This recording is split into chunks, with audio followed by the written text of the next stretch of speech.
มากราบทักทายสบายดีสวัสดีพ่อแม่พี่น้องกันเบิดสุขทุกคนพี่น้องเนาะว่าสิเป็นพี่น้องฝั่งไทยฝั่งลาว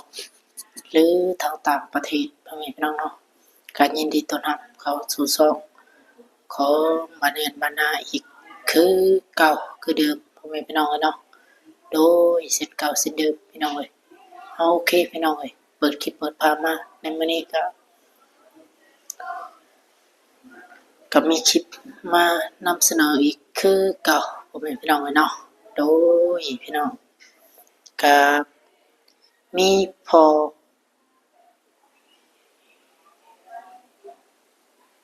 ตู้คนหนึงพี่น้องเนาะเพิ่นเป็นคน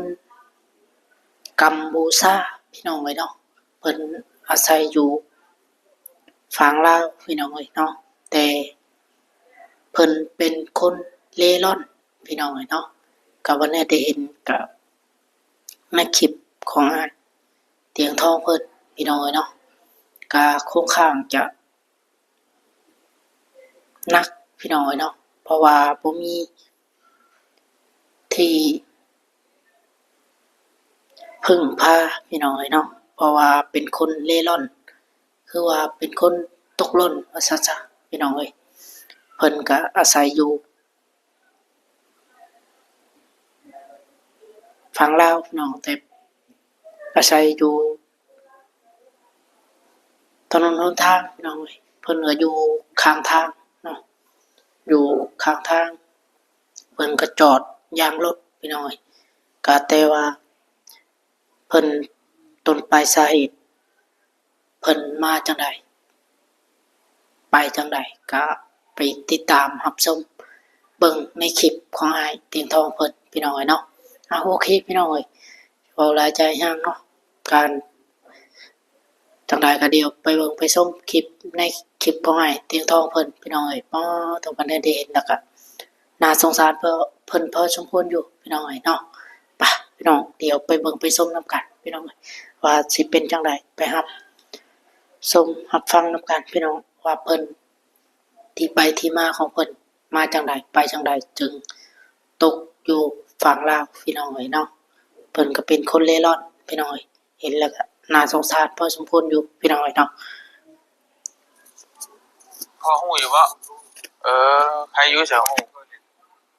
ว่าโทรศัพท์อยากได้บริษัทโทรศัพท์บริษัทคนตระจุดตระมองเอาครับช่วงนี้เป็นตัวนี้ก็บริษัทโทรศัพท์ธรรมดาพอดีมีอีกคนแนะนำมาว่าเห็นพ่อน่ะนอนอยู่ในรถในลาว่าฉันอยู่ในนี่โอ้ยหม่องไปหม่องเช้าเพิ่นให้เฮามาเบิ่งว่าโอ้ว่าเป็นจังได๋ว่าฉันน่ะผู้เดียวขออนุญาตคุยนำจักหน่อยได้บ่โดยอันนี่พี่น้องสิปลูกแคมป์นอนบ่เฮ็ดว่าสว่างแล้วเพราะว่าจะฝนตกแล้วว่าเพราะว่านอนพื้นเนาะฝนตกแล้วเดี๋ยวขออนุญาตเด้อพ่อเด้อขออนุญาตนี่ไม่เสียงจะค่อยๆจังได๋โอเคอันนอนอยู่นี่เลยบ่นอนอยู่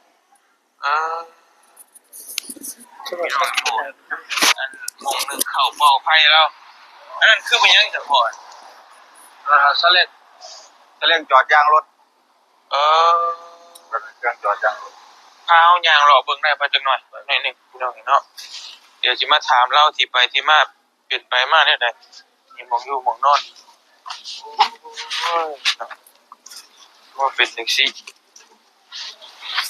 นี่ห้องนึงเข้านึงน้ำก็นึงอย่างนี้เลยเนาะตัวนี้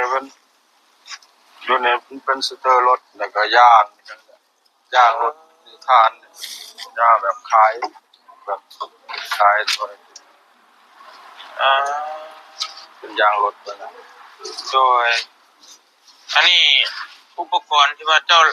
รับจอดยางป้ายางรถเจ้า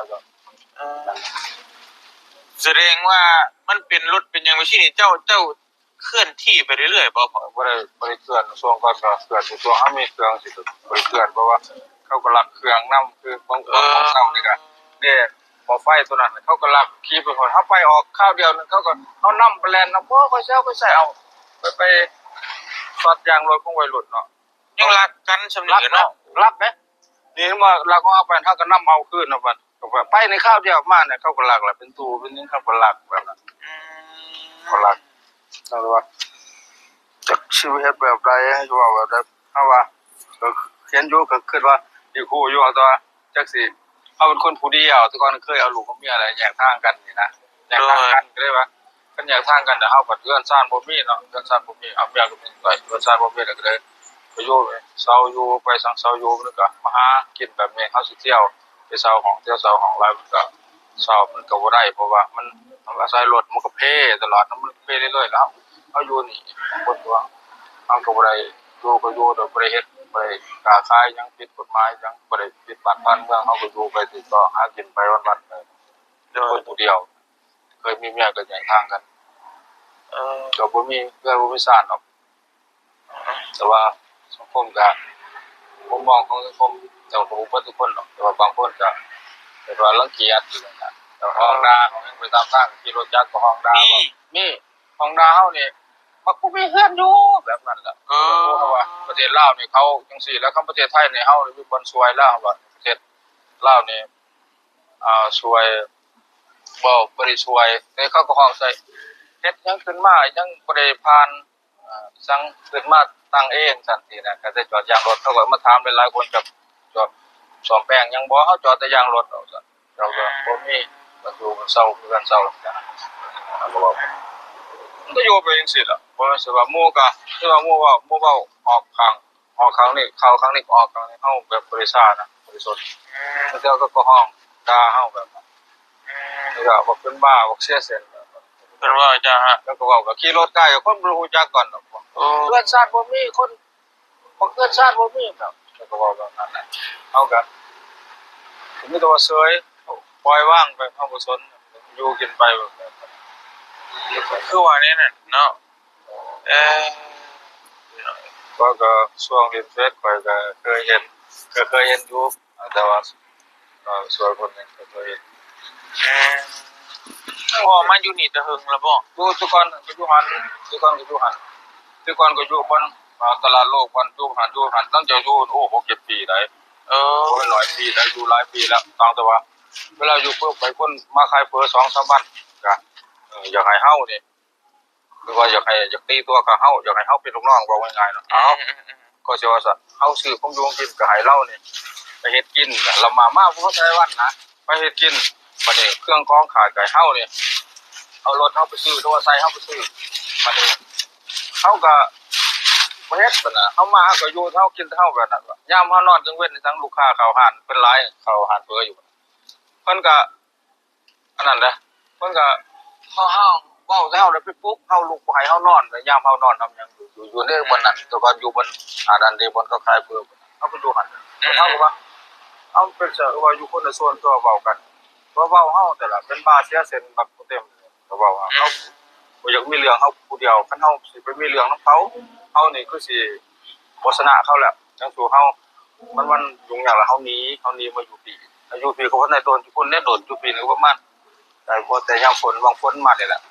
อยู่นี่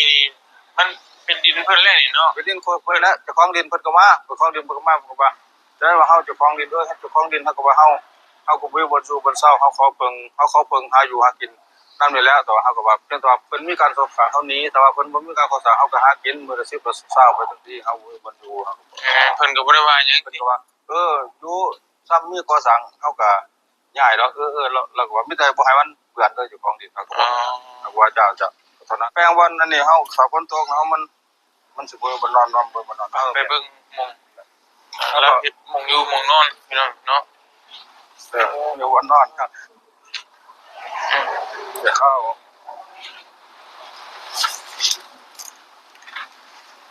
นั่นนี่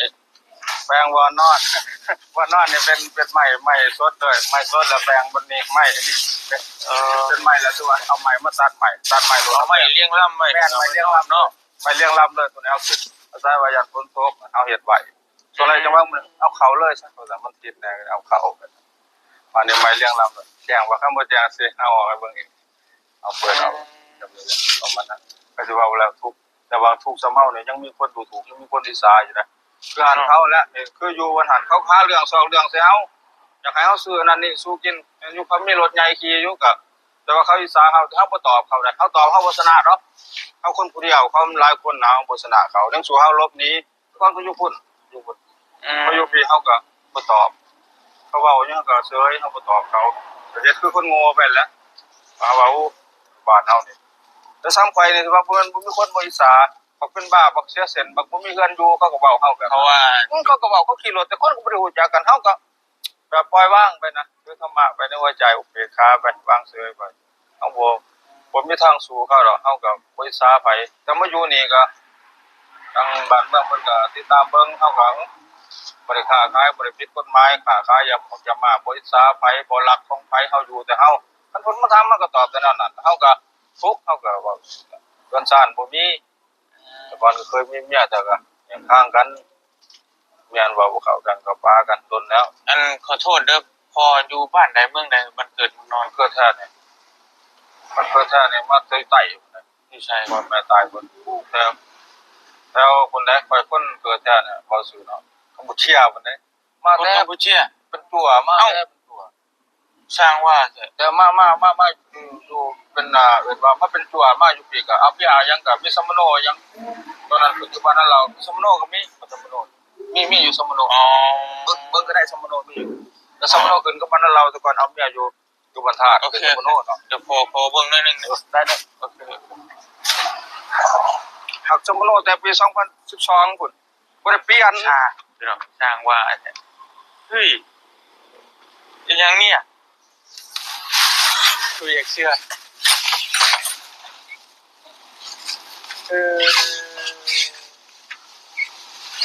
พี่น้องเอ้ยโอ้ ตาขบาปเพิ่นน้องพี่น้องเนาะโอ้มาเดินได้เบิ่งแล้วก็น่าสงสารพี่น้องเนาะ เพื่อแยกออกจากอันนั้นแยกออกจากก่อนเอาเมียบรรทัดป้าก็เมียบรรทัดแล้วแยกออกจากเขาเอาขึ้นผู้เดียวก่อนนั้นเราก็แต่ปี2012พุ่นบ่ได้เขาก็ทุกข์แล้วเอาว่า ปกสเมืองกระสอนภูมิหารนี่เนาะ เป็นนครหลวงแล้วแต่2012พุ่นเอา จะเป็นเมืองเนาะ ประเด็นก็นั่ง อันนี้เป็นนครแล้ว ตัวว่าเป็นคนตกหล่นนะบ่มีบ่อนอยู่บ่อนเศร้าหยังแต่ เป็นหยังดอกก็ได้สัมมโนตัวเลขเรียบร้อยแต่มี เฮา เด้อ เนี่ยยังมีคนดูถูกของด่าเฮานี่เฮาบ่ได้ตอบบ่รู้จักเขาดอก อ๋อตะกี้เนี่ยเจ้าเป็นคนกัมพูชาพุ่น แม่น แล้วมาได้เมียอยู่ลาว เอาแม่อยู่ลาวบัดนี้มาลาวมาเรียนอยู่ลาวเรียนจบอยู่วัดไสยภูมินี่ โอ้จนเฮ็ดแสดงว่ามาแต่น้อยดิ แม่นมาแต่อายุ16 17ปี มานำไผตะกี้ มาก็ยังพอคนลาวรับไปเรียนนั่นเด้ เออ เพิ่นมาครับยาคูพี่น้องไปเนาะเพราะเพิ่นเป็นคนลาว เมื่อเราก็เอาเขาม.1เลยนะเพราะว่าเราสอนตัวลาวตัวยังสอนบอกลงคุณหันแล้วเขาม.1เลยเรียนม.1เลยจนจบ ปี99ปี2000จบอยู่วัดไสยภูมิ โดยเรียนจบครั้งนี้เนาะ จบข้างไหนบ่ออกข้างไหนไปประกาศนั้นยังก็มีเอาไปแล้ว เอ มา อได้เมียอยู่บ้านนั้นเรานี่ อยู่ได้เมียอยู่บรรทัด มันท่านอีหั่งเออ บัดนี้เอาเมียแหละ ใกล้ๆนี่ บัดนี้บ่มีวันไปแต่ก่อนน่ะเป็นเครื่องดาวอยู่ในบ้านนั้นเราได้ขอบัดนี้ไปบอกกันในบ้านเขาก็ขึ้นสมโนหายมันก็มีใบยาวอย่าห่างกันแน่เนาะมันก็เป็นใบยาวห่างกันแน่เขาก็นำไปเดินเขาก็เฮ็ดให้ฮอดเมืองเนี่ยเขาก็เฮ็ดให้แต่พุ่นแล้วแต่2012 เออเดี๋ยวตอนนี้แหละเลิกกันกับเมีย เนี่ยส่งแล้วก็ไปเลยอยู่ เมียส่งเจ้าแล้วก็เจ้าก็ไปเลยบัดนี้ มาสิแล้วอยู่ มีลูกมีเต้าอยู่บ่บ่มีเอาเมียอยู่นํกันกับเมียจักปี เดียว อยู่ได้ปีเดียวฮะอยู่ไปแบบนี้แล้วบัดนี้เด้ อยู่สิแล้วก็เพื่อนน่ะก็เซาเอาเครื่องเอาตู้เย็นไว้ตู้เย็นก็มีอยู่เอาแตะก่อนเฮา เช่าอยู่ไหนเจ้าเช่าอยู่ไส คนอยู่ตัวทางลาวตลาดลักแปด ตอนนี้ก็ยังเช่าอยู่บ่ เช่าอยู่ เขาเอาตู้เย็นยังไงเขาแต่ก่อนเคยสั่งครอบครัวเดี๋ยวมันก็ต้องมีเครื่องใส่เนาะมีตู้ เดือนเท่าไรจะเช่า350,000โอ้ก็ถือแต่เช่าไปได้แต่ คือเพราะว่ามันเป็นบนสองหลีกแน่มันสองหลีกบนทางชุมชนแน่เส้นทางก็บ่ดีแน่ก็บ่ดีมันก็แพงแถวนี้ผมตองบ่ได้ดอกแถวนี้แพงเรา ขอโทษด้วยพ่อซื้อวันนี้ไหนก็ สมใจ พ่อสมใจตามนี้เลยเนาะ สมใจผม อายุจักปีแล้วพ่อ สิเข้า50ปีเลย ยังบ่มีจุดยืนอยู่ โดย บ่มีวันอยู่วันเช้าอยู่ บ่คิดจะกลับบ้านเด้อบ่ บ่จักกลับหรอกเฮาก็ บ่ มา จะคงกลับเลยเนาะ จักไปอยู่ไสมาแต่บ่จัก เออสร้างว่า พ่อแม่น้องก็บ่จักเขาอยู่ไสบ่จักเขามาแต่น้อย พ่อแม่ก็บอกเพิ่นจะเตือนอยู่ว่าจะมาตะกี้ จะบอกมาแต่น้อยผมมาเลยมาแต่เป็นตัวเลย เออบ่ได้บอกคันพ่อคันแม่พูก็ว่า บอกกูบอกตอน บอกอยู่ว่ามาเพิ่นเพิ่นเป็นห่วงหั่นแหละ โอ้ยเพิ่นเสียชีวิตแล้วสำเฮาก็สำนี้แม่ บ่ตอนมานะตอนมาเพิ่นฮู้อยู่ติเออ จนนี้ก็บ่จักไอ้น้องใช้เฮาฮู้แล้วไม่รู้ว่าคิดว่าชีวิตจบบ่ได้ก็เพิ่นก็นั่นคิดว่าบวชมันจบอะไรเฮามาผู้เดียวเฮาก็ไปผู้เดียวบ่ตายจะได้ก็ทางบ่ซั่นแต่ว่าบ่สร้างความบุญไหว้จะไปแต่เขาเว้าเฮาก็สารพัดเขาเว้าแต่เฮาก็ย่าล่ะปล่อยว่างไปหมู่เว้านั่นก็เป็นบ้าบักเสียเสร็จแล้วแต่เขาสิเว้าทุกสำเฮานี่บ่มีได้คนอยากได้ผลบุญจากเฮามีได้แต่ว่าคือคันตีตัวเขาเฮาอยากกินหันอยากกินนี่อยากเขาให้ซื้อนั่นนี่ให้กินโอ้เฮาก็ยังพอแห้งแล้วอ่ะแบบนั้น คนอยากว่าม่านอยากได้ผลประโยชน์แบบอยากให้เจ้าชื่อนั่นชื่อนี่กินใช่บ่ มันคืออาหารมันคล้ายกันอยู่มันอยากให้ซื้อของอยู่ของกินเรื่องซื้ออาหารมาให้กินให้กินน้ำกันเอาแล้วน่ะวันนี้เฮาบ่เฮ็ดตามเพิ่นของอยู่ของอันนั้นนี่ขาดแต่อยากให้เฮาช่วยหาเพิ่นก็อยากให้เฮาช่วยว่าเฮาก็บ่เฮ็ดตามเราแล้วบัดนี้วนเฮาอยู่ไปเฮาก็ย้ายทุกคนมาพี่แต่เฮาบ่ตอบเขา อืมอ๋อคือเล่านี่มานำยะพอนะยะพอนี่ไปกัมพูชาพุ่นตะกี้เนาะ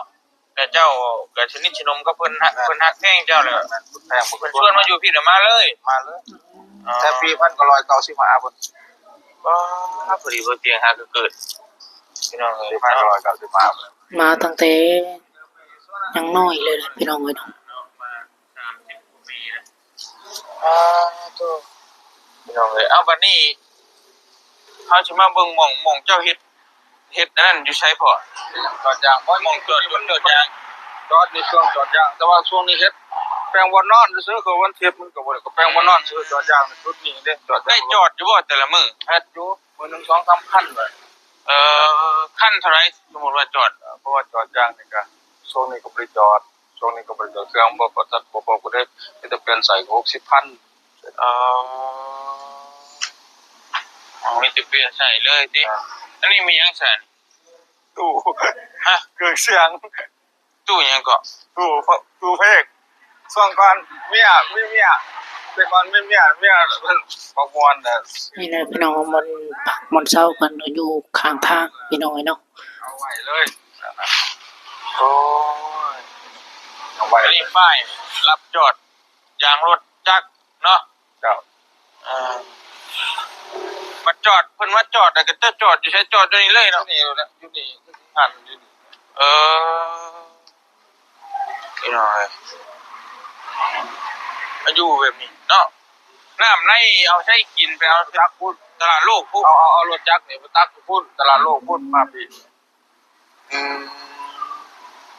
บ้านนี่ไปในข้าวเดียวนี่เขาหอบเอานี่ไป บ่ จนไรน้ำฮอดพุ่นแล้วจะนี่อันนี้นี่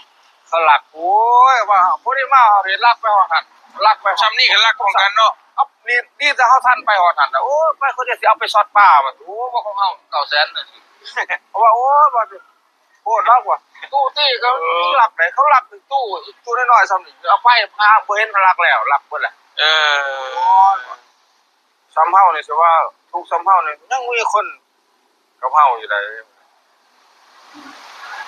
เพราะว่า คนเกือบพอแล้วเนาะ โอ้ผมเอาก็สิเว้าหลายก็สิเพิ่นเอาบ่อยากเว้าเนาะระบบลาวเฮาบ่อยากเว้าดอกเว้าอยู่ในใจนี่พอแล้วมันเอาเดี๋ยวเว้า เฮาก็ฮู้อยู่แล้วว่าจะสิเฮาเว้าได้ ไปเว้าเรื่องชื่อการของเขาหั่นเอาก็บ่อยากเว้าแล้วท่านเว้าแล้วมัน พี่น้องเนาะเบิ่งแล้วก็สงสารทางพอตู้เพิ่นพี่น้องเนาะใส่อยู่คนเดียวพี่น้องโดดเดียวไปเร่ร่อนไปพี่น้องแบบอยู่ที่ของคนอื่นว่าซะจ้ะเนาะอีกอย่างก็บ่แม่นบ้านประเทศตัวเองก็ว่าได้พี่น้องเนาะเพราะว่าเพิ่นเป็นคนกัมพูชาพี่น้องก็มาตั้งแต่ยังน้อยๆพี่น้องมากับย่าพ่อว่าซั่นเพิ่นฮักเพิ่นแพงย่าพ่อแหละเพิ่นเอามานำพี่น้องเพิ่นก็สอนเว้าการจาเป็นภาษาลาวก็เลยเว้าลาวชัดเลยพี่น้องก็เป็นลาวเลยว่าซั่นซะเนาะเพราะว่ามาอยู่ลาวตั้งแต่ยังน้อยพี่น้องเอาเอาพี่น้องเนาะถ้าว่าพ่อแม่พี่น้องท่านใดที่ว่าจะส่งความคิดเห็นนี่ใดก็คอมเมนต์กันเข้ามาพี่น้องใต้คลิปเนาะทางมื้อนี้ก็สินำเสนอก็สิมีประมาณนี้พี่น้องเนาะก็ถ้าว่ามันบ่คักบ่แน่จังไดก็เข้าไปเบิ่งไปชมในคลิปของอ้ายเทียงทองเพิ่นเด้อพี่น้องเด้อเนาะพี่น้องเอ้ยถ้าว่าพ่อแม่พี่น้องสนใจจากซอยพ่อเพิ่นพี่น้องเอ้ยเนาะจากทำบุญเนาะจากซื้อดินหรือว่าซื้อดอนเฮ็ดเรือนเฮ็ดทานก็ติดต่อหาสองทางของอ้ายเทียงทองเพิ่นได้พี่น้องเอ้ยเนาะทางอ้ายเพิ่นก็สิเป็นสะพานบุญให้พี่น้องเอ้ยถ้าว่ามีผู้หลักผู้ใหญ่ท่านใดเอ็นดูเมตตาสงสารพี่น้องเอ้ยเนาะ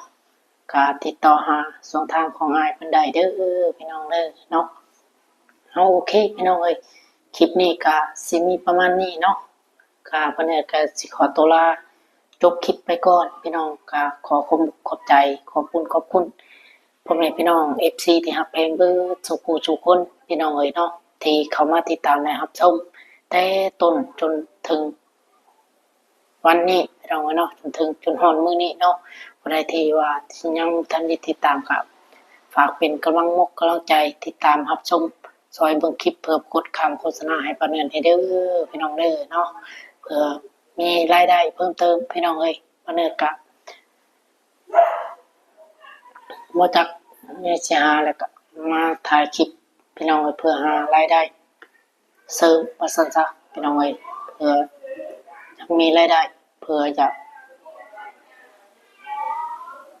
เลี้ยงครอบครัวพี่น้องเอ้ยจนเจือไป